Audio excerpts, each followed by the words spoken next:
Bom dia, ouvintes da Rádio Campo Maior. Bom dia aos servidores e servidoras municipais. Estamos iniciando mais um programa Sindicato em Destaque.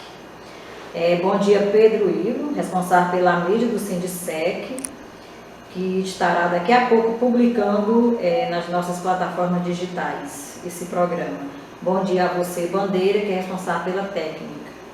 Hoje, 25 de julho, o programa será apresentado por mim, Edileia Melo. E nessa edição nós vamos apresentar as seguintes manchetes. Câmara aprova PEC do novo Fundeb em segundo turno e amplia verba federal na educação básica. Paulo Pimenta diz que novo Fundeb é vitória da sociedade em defesa da educação pública. E vamos ler também uma carta endereçada ao Senado, elaborada pelos movimentos sociais, onde tem como título: aprova o novo Fundeb, Senado.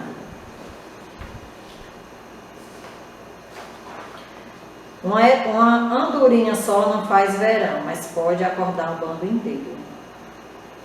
Foi isto que senti desde semana passada, em especial nos dias 20 e 21, durante a votação do novo Fundeb, quando por diversas vezes tentaram adiar a votação e depois inserir destaques desnecessários no texto original da PEC 15 de 2015, que vinha sendo amplamente discutida desde 2015. Vimos por meio de tanta mobilização de educadores, pais, alunos e sociedade civil cair por terra o conceito estabelecido de que a educação pública brasileira é desunida, não tem articulação e não é valorizada. Pois, ao menos na Câmara dos Deputados, a proposta foi aprovada conforme o texto original. E agora segue para o Senado Federal e sabemos perfeitamente que por lá será outra luta árdua. Parabéns a todos que se envolveram e mobilizaram as pessoas a se envolverem nesta luta, pois o futuro da educação pública brasileira depende do novo Fundeb para ser de fato de qualidade. Sigamos firmes na luta por uma educação pública e de qualidade para todos, porque vencemos uma batalha, mas a guerra em defesa do novo Fundeb ainda continua. Esse texto foi escrito pelo professor Wellington de Freitas Silva, ele que faz parte do coletivo Professores do Brasil. Então é isso, a união faz a força, né? A gente sabe que toda e qualquer matéria que tanto a Câmara dos Deputados como o Senado for votar, se tiver realmente o envolvimento e a participação da sociedade civil como um todo, eles recuam, né? Sempre foi assim na história e, como diz a nossa Constituição Federal, o poder emana do povo. A gente aqui tem que descobrir a nossa força e o jeito de fazer a luta. Câmara aprova PEC do novo Fundeb em segundo turno e amplia verba federal na educação básica. A Câmara dos Deputados aprovou no dia 21, em 2 turnos, a proposta de emenda à Constituição, a PEC 15/15, que torna permanente o Fundeb e eleva a participação da União no financiamento da educação infantil e dos ensinos fundamental e médio. O texto base da proposta foi aprovado em segundo turno por 499 votos a 6. Os deputados ainda precisam votar um destaque para concluir a votação da PEC, que seguirá para análise do Senado. Segundo o parecer da relatora deputada professora Dorinha Seabra Rezende, do DEM de Tocantins, a contribuição da União para o Fundeb crescerá de forma gradativa de 2021 a 2026, de forma a substituir o modelo cuja vigência acaba em dezembro desse ano, né? Nos próximos 6 anos, a parcela da União deverá passar dos atuais 10% para 23% do total do Fundeb, por meio de acréscimos anuais. Assim, em 2021, começará com 12%, passando para 15% em 2022, 17% em 2023, 19% em 2024, 21% em 2025 e, finalmente, 23% em 2026. Os valores colocados pelo governo federal continuarão a ser distribuídos para os entes federativos que não alcançarem o valor anual mínimo aplicado por aluno na educação. Da mesma forma, o fundo continuará recebendo o equivalente a 20% dos impostos municipais e estaduais e das transferências constitucionais de parte dos tributos federais. Em 2019, o Fundeb distribuiu 156 bilhões e 300 milhões para a rede pública. Atualmente, o fundo garante 2/3 dos recursos para os municípios, para que os municípios invistam em educação. O repasse da União, que representam 10% do fundo, não entram no teto de gastos, a emenda constitucional 95 de 2016. E as desigualdades regionais. Dos 13 pontos percentuais a mais que a União deverá colocar no Fundeb, 10,5 pontos deverão complementar cada rede de ensino municipal, distrital ou estadual, sempre que o valor aluno total por aluno não atingir o mínimo definido nacionalmente. A intenção é diminuir desigualdades regionais no recebimento do apoio. Após acordo com o governo, pelo menos metade do dinheiro deverá ser destinado à educação básica, se for o caso, inclusive para escolas comunitárias, confessionais ou filantrópicas. Segundo a relatora, a medida terá grande impacto, já que a educação infantil concentra a maior demanda não atendida pela rede pública no país. Além do montante colocado por estados e municípios no Fundeb, o cálculo do valor aluno deverá levar em conta os outros recursos direcionados à educação, as cotas estaduais e municipais de arrecadação do salário à educação e o complemento da União segundo os critérios atuais, valor anual por aluno. A lei futura deverá definir vários detalhes sobre o Fundeb, inclusive o cálculo do valor aluno para o qual a PEC já define parâmetros. Outra regra determina que, no mínimo, 70% dos recursos extras poderão pagar salários dos profissionais da educação. Hoje, esse piso é de 60% e só beneficia professores. E pelo menos 15% irá de custear investimento nas escolas.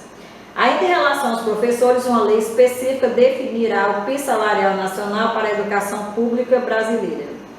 A partir da vigência da futura emenda constitucional, fica explícito que o dinheiro do Fundeb não poderá ser usado para pagar aposentados e pensões. Gestão e qualidade. Os outros 2,5 percentuais que a União deverá colocar à margem no Fundeb serão distribuídos às redes públicas que cumprirem requisitos de melhoria na gestão prevista em lei e atingir indicadores de aprendizagem com redução das desigualdades dos termos do Sistema Nacional de Avaliação da Educação Básica. Entretanto, conforme o texto aprovado, essa parte do repasse extra da União começará apenas em 2023, no equivalente a 0,75 pontos. Será ampliada ano a ano e atingirá a integralidade dos 2,5 pontos a partir de 2026. Os entes federativos deverão usar os recursos do Fundeb exclusivamente em sua atuação prioritária definida na Constituição. Os municípios cuidam da educação infantil e do ensino fundamental e os estados do ensino fundamental e médio. Assim, o dinheiro não poderá ser aplicado, por exemplo, em universidades.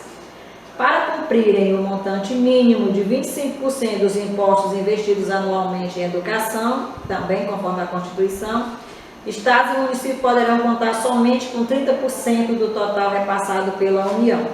Nenhum ente federativo poderá reter os repasses vinculados ao Fundeb sob pena de crime de responsabilidade.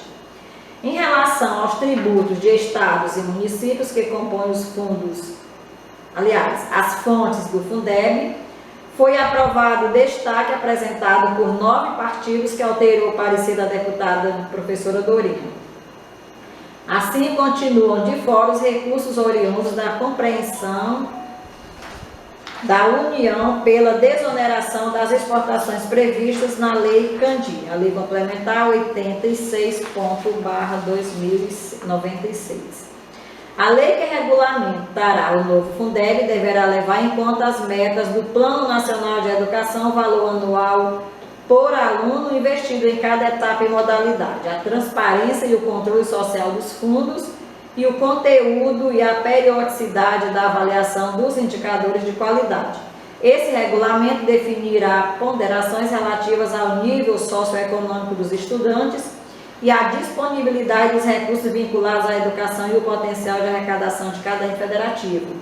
Quanto ao padrão mínimo de qualidade do ensino, a referência será o custo aluno qualidade constante no Plano Nacional da Educação, que é a Lei 13.005/2014, com o objetivo de encontrar o financiamento necessário por estudante para a melhoria da qualidade da educação no Brasil. O substitutivo da deputada professora Dorinha determina a centralização dos dados contábeis, orçamentários e fiscais da União, dos estados, do Distrito Federal e dos municípios. O objetivo é garantir a rastreabilidade e a comparação dos dados para divulgá-los a público. No caso de uma reforma tributária, o texto prevê que deve ser garantida, em cada exercício financeiro, a aplicação dos montantes mínimos em educação por estados, municípios e União, equivalentes à média aritmética dos últimos 3 anos, independentemente da extinção ou substituição de tributos. Uma lei deverá regulamentar a fiscalização, avaliação e o controle da despesa com a educação nas esferas estadual, distrital e municipal. A partir da publicação da futura emenda constitucional, os estados terão 2 anos para vincular parte dos repasses do ICMS para os municípios a indicadores de melhoria dos resultados de aprendizagem e de aumento de equidade. Atualmente, os estados repassam parte do ICMS, que é arrecadado 25%, às cidades. A PEC diminui o total repassado proporcionalmente às operações realizadas no território de cada município e aumenta o mesmo tanto no repasse, que nova lei estadual deverá vincular as melhorias da educação. Então, no artigo da Constituição que define os princípios do ensino, a PEC inclui a garantia do direito à educação e à aprendizagem ao longo da vida.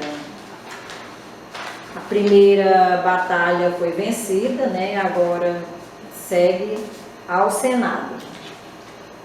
E o que diz aqui Paulo Pimenta em relação a essa vitória? Ele coloca que a sociedade brasileira, ela perfila entre as mais desiguais do mundo. As pessoas medianamente informadas, exceto aquelas que engolem a falácia da meritocracia, vendida pelos neoliberais, sabem que a educação escolar é o principal instrumento de mobilidade social dos filhos nascidos na base da pirâmide social num país criminosamente desigual. Os brasileiros pobres aprenderam com os pais e avós que para almejar alguma oportunidade na vida é indispensável passar pelos bancos da escola. E o Estado brasileiro, em pleno século XXI, ainda não assegura de forma plena o ensino universal, público, gratuito e de qualidade às suas crianças, como determina a nossa Constituição. Desigualdade social. O Fundeb, instituído pela Emenda Constitucional 53 de 2006, iniciativa do governo do então presidente Luiz Inácio Lula da Silva, constitui-se num instrumento inovador e eficiente de política pública para reduzir desigualdades sociais e regionais no investimento da educação básica. Assentado no princípio de solidariedade social e num projeto de desenvolvimento inclusivo, soberano e voltado para o futuro, busca, desde sua implantação, valorizar o magistério e ampliar oportunidades para as novas gerações, para que estas não sejam de antemão condenadas à sentença proferida historicamente pela Casa Grande, repetir as mesmas condições de penúria das gerações precedentes. Os recursos do Fundeb beneficiam cerca de 40 milhões de estudantes da educação básica da rede pública, número mais que suficiente para justificar a ampliação dos investimentos e seu caráter permanente. privataria do ensino, na contramão de um amplo movimento de instituições da sociedade, governos estaduais e municipais e movimentos sociais ligados à educação. A dupla Bolsonaro-Guedes, comprometida com a perspectiva privatista do ensino em todas as fases, se empenhou em impedir a votação da matéria na Câmara. Como de costume, tentou improvisar um atalho, buscou driblar a camisa de força imposta pela PEC 95 do teto de gastos e, por meio de uma contabilidade criativa, desviar recursos destinados à educação para outras áreas. Bomba contra as prefeituras. Guedes preparou uma granada para as prefeituras para explodir em 2021.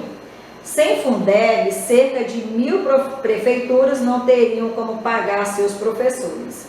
O fundo é o principal mecanismo de financiamento da educação básica do país. Responde por 65% dos recursos investidos na rede pública.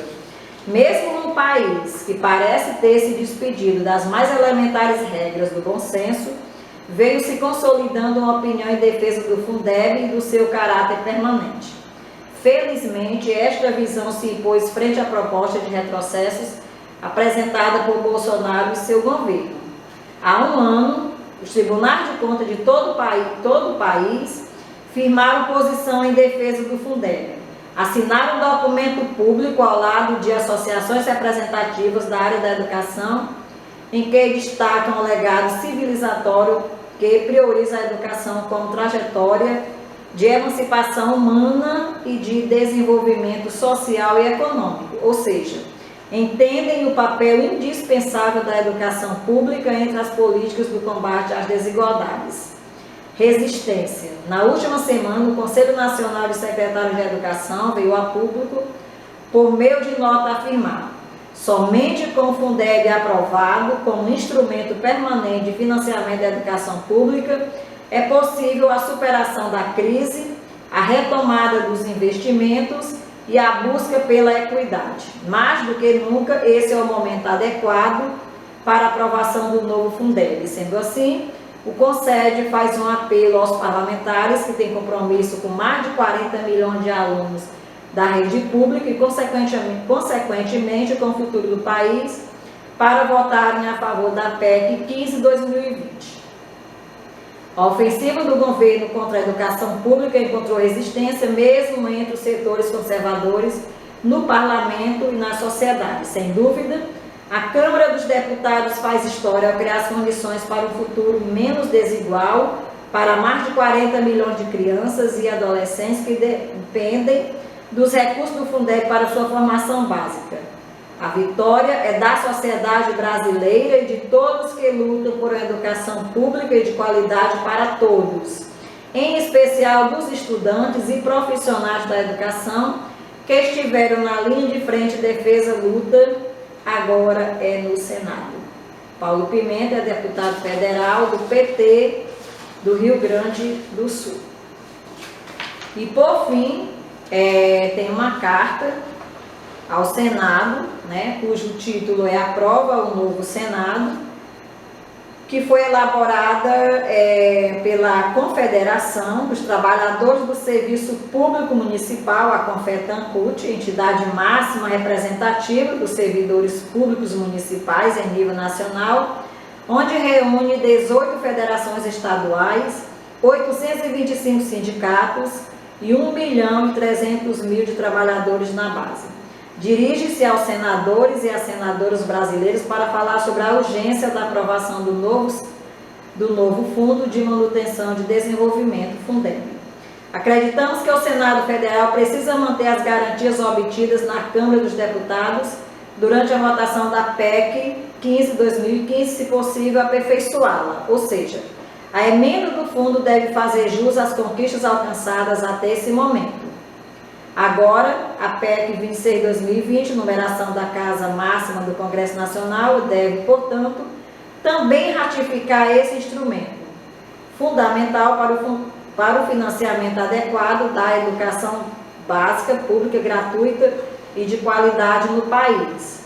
Como itens fundamentais, destacamos a necessidade de manter no texto a constitucionalização do custo aluno, qualidade, o Sistema Nacional de Avaliação da Educação Básica, o aumento para 23% da complementação da União, com 13% de recursos novos, a preservação do salário à educação e a aprovação do sistema híbrido de distribuição de recursos. Garantir estas medidas é ouvir a voz de milhões de profissionais da educação, estudantes e outros grupos organizados de todo o país. A construção do novo Fundeb tem sido mais uma luta coletiva daquelas e daqueles que defendem o direito à educação e à qualidade da escola pública no país.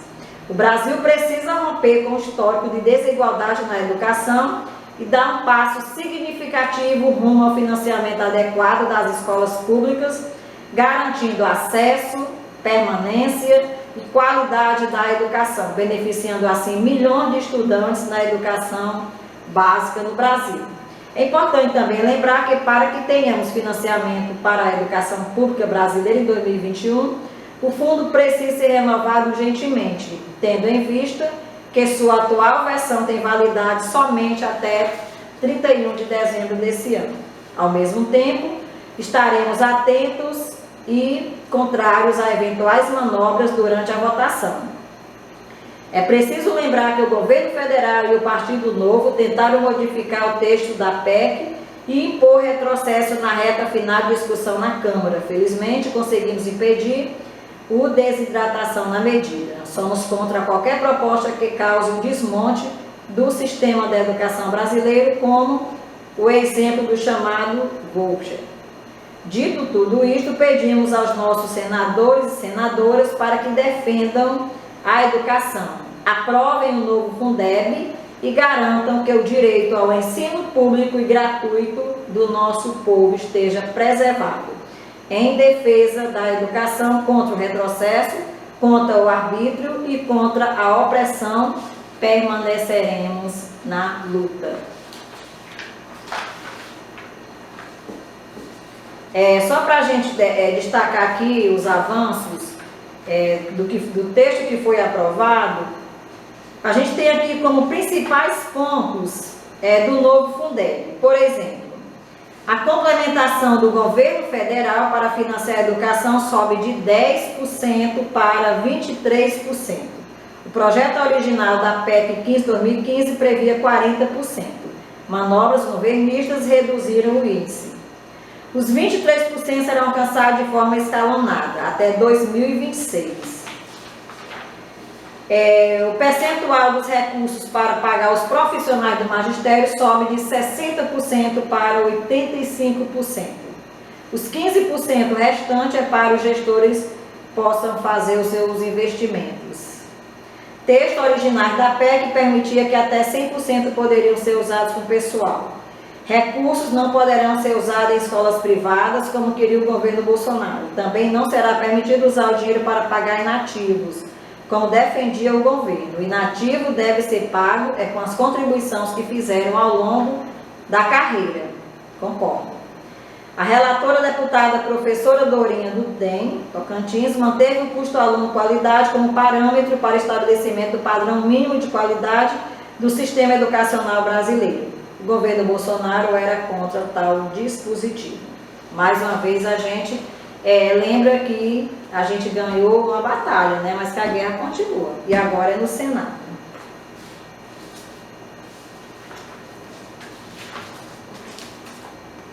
Nessa semana aconteceu uma reunião remota do Conselho Municipal da Previdência, onde a pauta consistia na apresentação semestral desse ano da contabilidade do Instituto como assessor contábil do que prega o senhor Gilvan Moraes.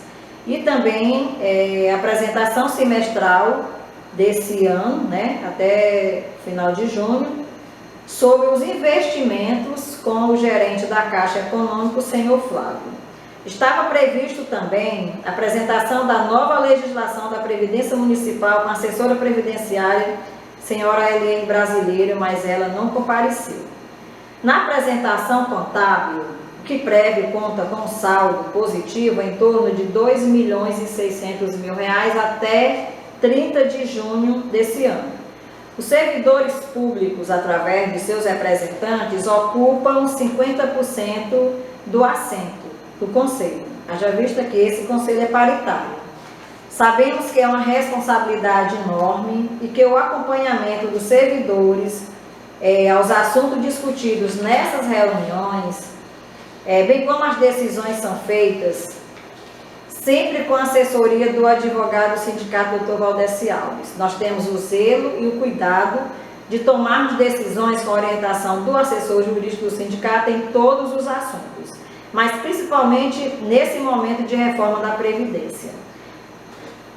A senhora Eliane não compareceu, mas com certeza esse assunto vai vir à tona nas próximas reuniões. E a categoria de servidores precisa ficar atenta para acompanhar essa pauta e participar ativamente. Qualquer mudança, nós, conselheiros, servidores, vamos defender que esse assunto seja amplamente discutido com os servidores, mesmo com reuniões remotas, nesse período, seja através das sessões na Câmara, seja nas rádios ou em audiências públicas. Mas o envolvimento de vocês, servidores, de vocês, servidoras, é fundamental. Afinal, nós estamos falando do nosso presente e do nosso futuro. Muitos servidores aposentados ligam para nós querendo saber de reajuste. Em agosto do ano passado, foi divulgado que os salários dos aposentados e pensionistas seriam reajustados. Depois avisaram que seria só no começo desse ano, mas infelizmente não aconteceu. O que pleiteamos na reunião foi a pedido de muitos aposentados que pagassem o 13º referente a maio e junho, para que o segundo semestre seja pago no final do ano normalmente. O assessor da contabilidade do QUIPREV disse que tudo bem, esse pagamento poderia muito bem ser feito. Mas, como o presidente do QUIPREV não estava presente, ficou de ser combinado com ele, o Valires mandou uma mensagem para o zap dele, solicitando a efetuação desse pagamento, bem como a definição de uma data, mas até agora ele não respondeu. Nós vamos aguardar a resposta do Braulio e quando tiver qualquer resposta concreta a gente avisa. Usamos esse espaço reiteradas vezes para defender o pagamento da insalubridade de grau máximo aos profissionais de linha de enfrentamento ao Covid-19 ou outra gratificação. A direção do sindicato enviou 2 ofícios ao prefeito solicitando esse reconhecimento, mas infelizmente até agora não recebemos nenhuma resposta. Lamentamos esse silêncio e sabemos que não é falta de recursos. Que Xeramobim recebeu cerca de 8 milhões de reais extra por conta da pandemia e sabemos como os profissionais estão se doando nesta crise. Aproveitamos o momento para homenagear também os profissionais da autarquia de trânsito, os assistentes sociais e os profissionais da limpeza urbana. A vocês a nossa gratidão, reconhecimento e pela necessidade e a importância de cada um de vocês.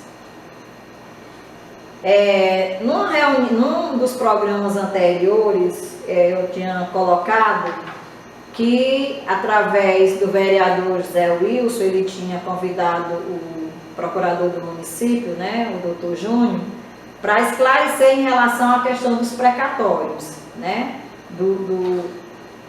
do Fundef, antigo Fundef. E aí eu também coloquei na ocasião que o procurador não compareceu, mas ele enviou à Câmara um relatório e que o próprio vereador Zé Wilson pediu para que fosse enviada uma cópia para o sindicato. E nós estamos aqui com a cópia do relatório do procurador do município em mãos, onde eu vou ler aqui só uma parte que interessa mais, até por conta do tempo. Então ele colocou: não obstante, acerca da pauta do convite, informo que atualmente o município de Xeramobim possui 2 processos judiciais que discutem diferenças no repasse do Fundeb referente a períodos anteriores. Então é o processo 0807320, 50 anos de 2014, e o 0058786 de 2010. Em relação ao primeiro processo, informo que o mesmo já tramitou em todas as instâncias, inclusive perante o STF, e a tese levantada pelo município de Xeramobim foi devidamente acolhida, fato que gerou uma condenação da União Federal ao pagamento das diferenças devidas entre os anos de 2000, implementação da transferência dos recursos do Fundef, calculadas em desconformidade com os ditames previstos no artigo 60, parágrafo da Lei número 9424 de 96. Sendo certo que o referido processo transitou em julgado junto ao STF no dia 25 de abril desse ano. Desse modo, não é mais cabível a interposição de recurso da União Federal. Assim, o próximo passo do município de Quixeramobim será aguardar a devolução dos autos ao juízo de origem, seja qual, será a 7ª Vara Federal da Seção Judiciária Ceará, para em seguida iniciar a fase de cumprimento de sentença, que é basicamente a apresentação dos cálculos que entende devidos pela União Federal e posteriormente pugnar pela expedição de precatório em favor desse município.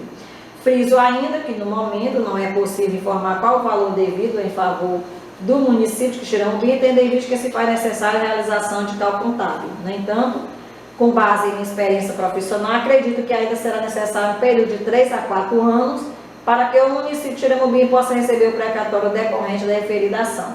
Alerto que, apesar de não ser cabível a interposição de nenhum recurso pela União Federal, ainda há possibilidade, no prazo de 2 anos a contar do dia 25 de abril desse ano, que a mesma ajuize a ação rescisória, a qual tem o condão de cassar a sentença favorável ao município, bem como é possível a apresentação de embargos à execução para questionar os cálculos apresentados. Quanto ao segundo processo, o mesmo já se encontra em fase mais adiantada, uma vez que o juízo da 22ª Vara Federal da Seção Judiciária do Distrito Federal já determinou a expedição do precatório no valor de R$ 8.033.492,45. No caso, acredito, em razão da atual fase processual, que o município de Quixeramobim ainda deverá aguardar um prazo estimado entre 1 a 2 anos para receber o referido valor. Informo ainda que os referidos processos foram ajuizados através de escritórios particulares contratados através de gestões passadas, portanto, a Procuradoria-Geral do município não detinha conhecimento profundo sobre os referidos autos processuais. Então, está aqui o relatório, elaborado pelo doutor Júnior, o procurador do município. O doutor Valdeci também acompanha incansavelmente esses processos e a gente sabe que assim que tiver novidades, nós divulgaremos nesse e em outros espaços. E o sindicato também enviou à Secretaria da Educação um ofício onde coloca mais uma vez a necessidade da Secretaria da Educação orientar as escolas municipais e as creches, para que os planejamentos e demais reuniões ocorram de forma remota. Esse ofício foi enviado no dia 21 de julho. Nós sabemos que tem um parecer do Conselho Municipal da Educação, que foi aprovado no dia 10 de julho, que o Conselho Municipal se baseia no Conselho Nacional da Educação, baseado no parecer 05 de 2020, onde coloca que as atividades pedagógicas elas aconteçam de forma remota.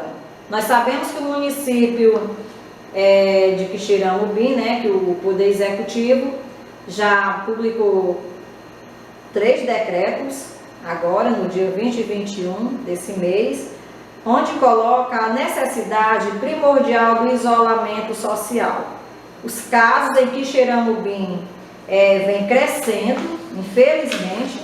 Pegando aqui o boletim, a gente sabe que já tem 44 óbitos, Tem 1.328 descartados, mas tem 438 pessoas em acompanhamento. Tem 11 pessoas aguardando resultado. Então, assim, gente, é muito complicado querer aglomerar as pessoas. O momento é crítico, Quixeramobim está avançando. Só essa semana, de um dia para o outro, aumentou 58 casos. Então, assim, a secretária da Educação está assegurada pelo parecer do Conselho, o próprio prefeito já publicou decretos, inclusive com multas, né? Uso de máscaras, enfim, a questão do comércio, dos bancos. E cada professor, cada diretor, cada gestor tem a responsabilidade de não abrir as portas das unidades escolares para receber professor. Nós sabemos que tem escola, um número muito pequeno, mas existe, de que tem diretor que está querendo que professor planeje. E nós sabemos que tem os decretos, tanto estadual como municipal, onde coloca o isolamento social como a principal medida para poder não aumentar o número, né, de pessoas infectadas. É muito complicada essa situação. Então, mais uma vez, a gente chama a atenção, o sindicato já enviou, né, o ofício à secretária, e aí a gente solicita que as pessoas acatem, porque a crise está grande, o problema é grande, cabe a cada um de nós a gente realmente se cuidar, né? Cuidar da gente e também cuidar dos nossos familiares, né? Das pessoas próximas a gente.